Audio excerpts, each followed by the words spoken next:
Hello everyone, this is Neuro, and today I'll be giving you a basic rundown as to the NS4 method in its current state. So, to start off as a basic introduction, the NS4 method is based off of the ZZ method.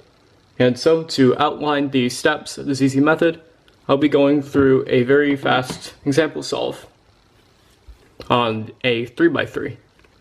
So of course,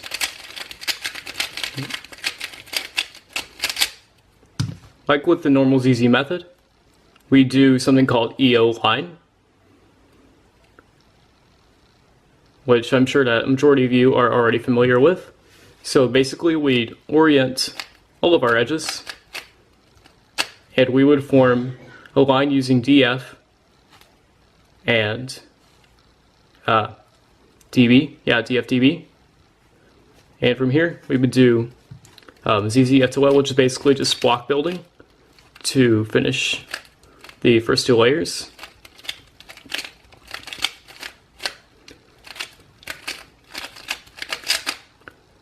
And once we get done with that, then we just have last layer cases. So, very easy method to do. But translating into 4x4 has not been an easy task so far. However, this method is going to be based off of the ZZ method as I just demonstrated.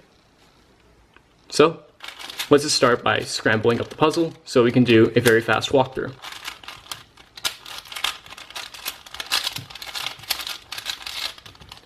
Unfortunately, I'm not very skilled at 4x4. However, I would be teaching you to the best of my ability. So, like with the majority of current 4x4 methods, we will be building the left and right centers. Now, because of my color scheme on the ZZ method, as you can see, I prefer to start with yellow on top and blue in front, so I know that orange is going to be my left center, and red is going to be my right center, with white on the bottom. So I want to build the orange and red centers, this side being orange, and this side being red.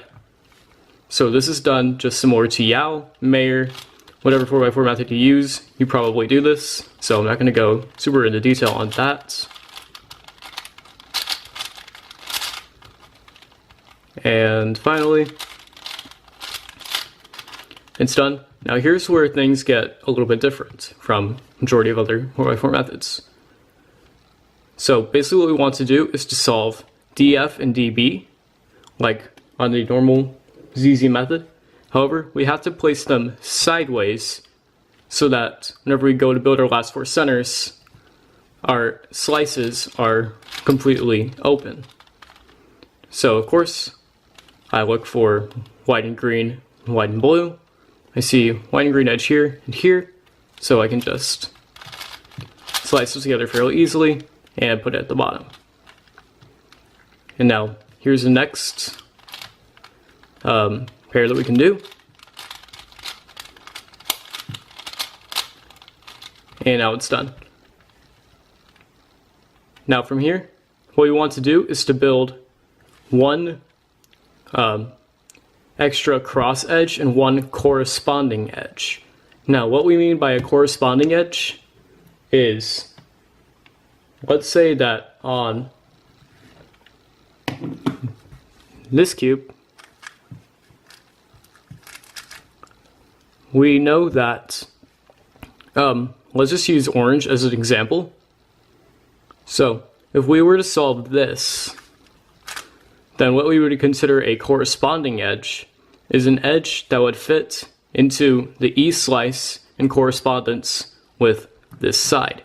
So I know that whenever I have orange and white, then I can either do orange and green or orange and blue, depending on your case.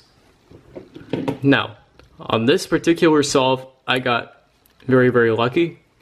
So, because I already have this paired, which is a corresponding edge, and this paired, which is a based edge. So, what I can do is put this one in the back, and put this one in the back. I prefer to put them in the back, just simply because it makes last four centers a lot easier. And from here, all we have to do is, like in Yao, just solve the last 4 centers.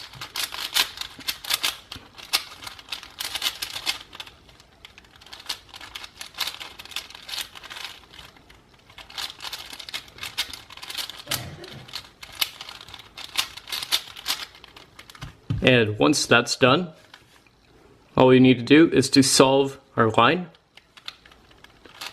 And from here, what we want to do is to make either a real block or a pseudo block.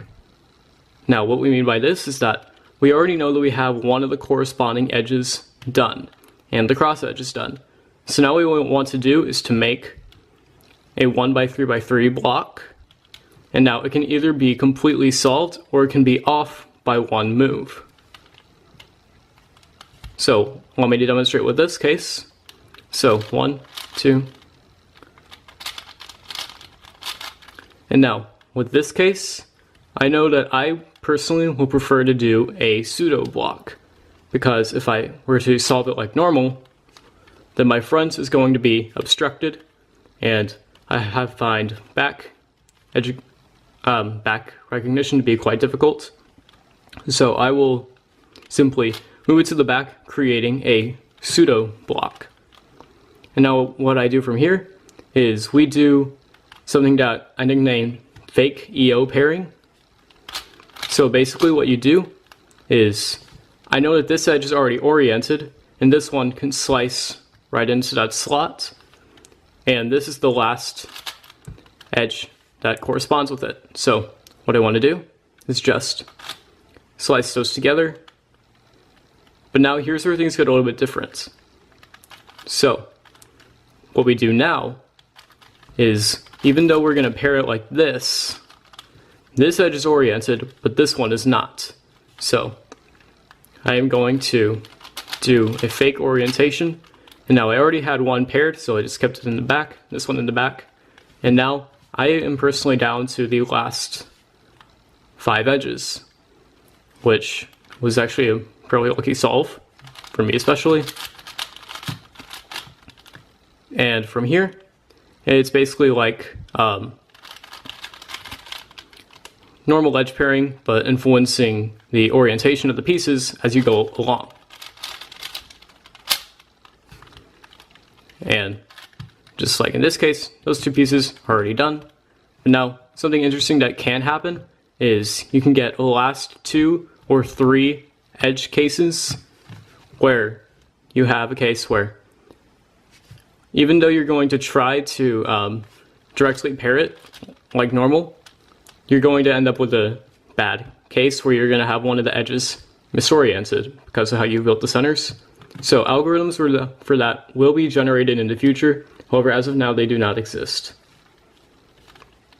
But this is a relatively simple case. I can just use a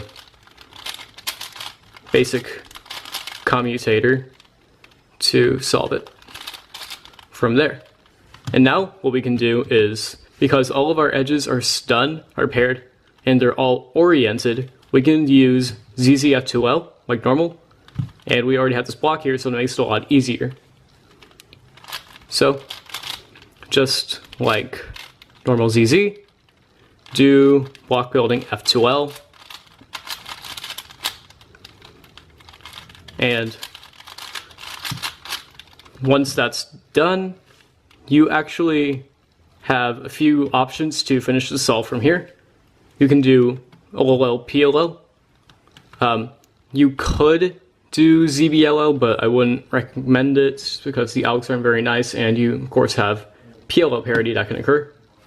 So what we have opted to do for situations is to use COLL and EPLL plus parity. Unfortunately, I do not know COLL at the moment, but I can do a 2-look.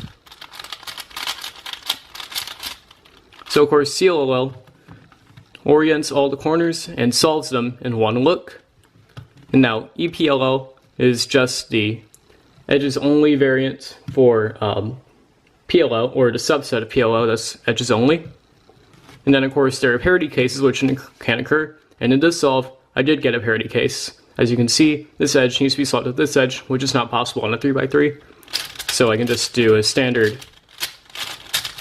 parity alg to solve the puzzle. This method has predicted to be approximately the same move count as the Yao method. And as soon as the algs are made for last 2 and 3 edges to pair properly and to keep oriented, those will be posted on this video, and links should be down in the description whenever that is made. And thank you for watching. If you have any possible optimizations to the method, please let me know, and we will happily take any of your suggestions. Have a great day, everyone, and